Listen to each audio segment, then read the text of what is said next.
Okay, I'm from the departmental building. It's 3 minutes before 12.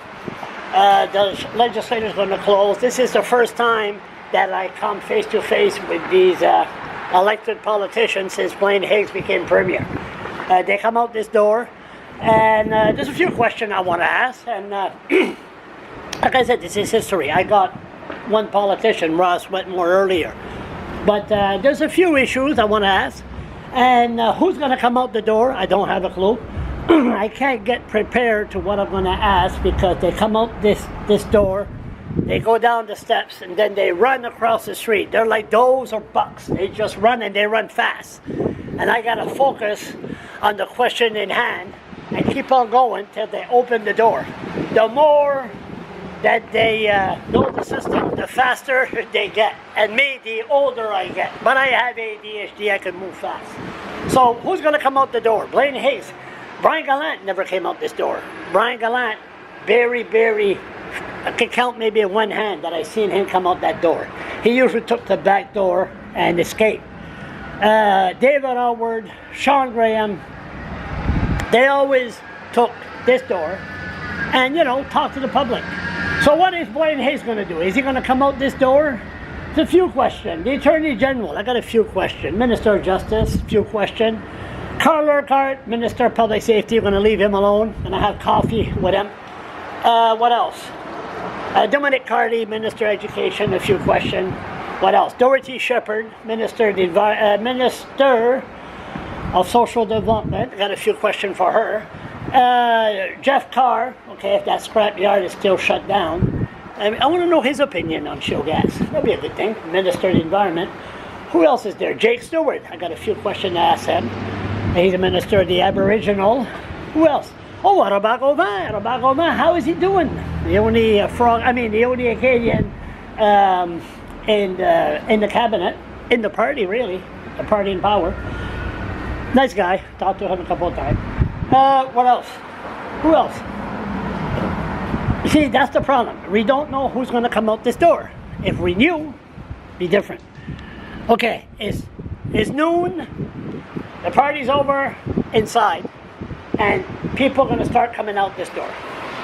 Who's going to be my first victim? My first person I got to talk to.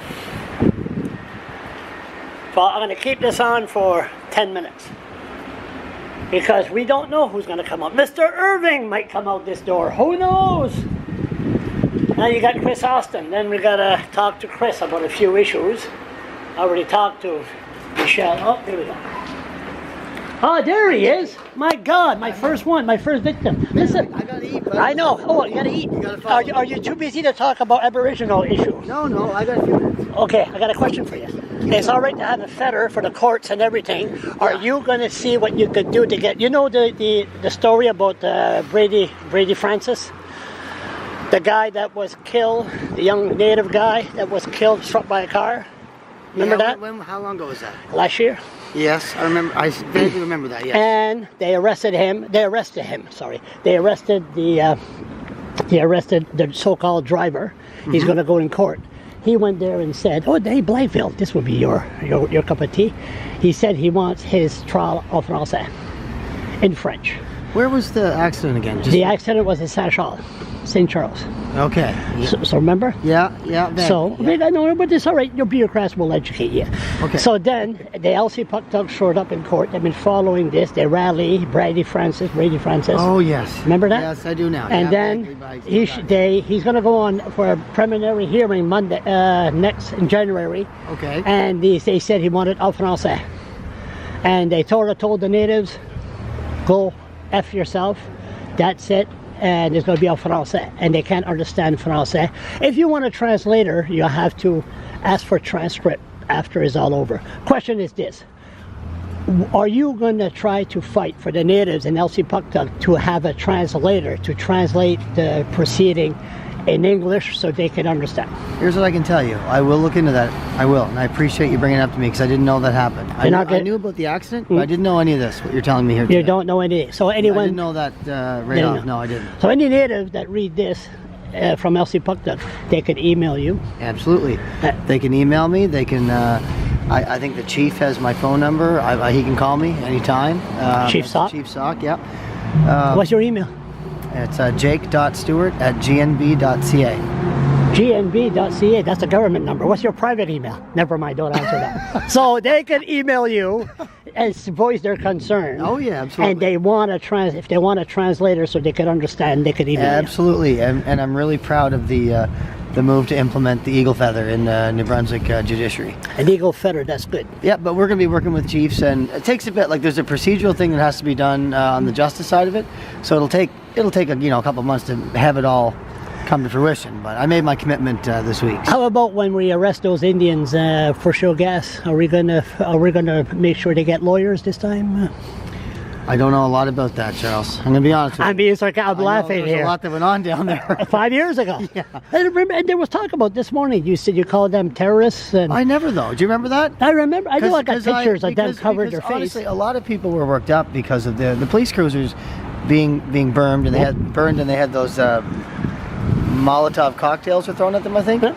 People were worked up over that. I mean, I never once said anything about First Nations people. Hmm. How do I know that the people that burnt the cars were First Nations? Were you surprised? I was surprised you were Minister of the Aboriginal. There hasn't been an Indian in your area for how long? 150 years?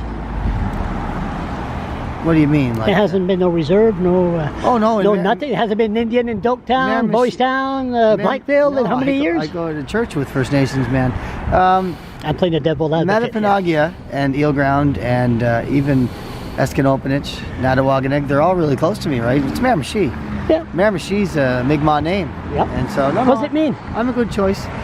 Oh, you're getting me there. It means temperature change or something? People or something. I got to look at that. I'll get back to you. There's a lot of things you have to look at. I know, man. I got a lot of reading to do. So next time I put this camera in your face, I don't want to disturb your lunch like you need it. I know. You are going to get an answer from me if the natives in LC Pukta will get a translator so they can understand how one of their own, there was a hit and run, he was just left to dead on the side of the road, just like a piece of animal. Awful. And that is awful.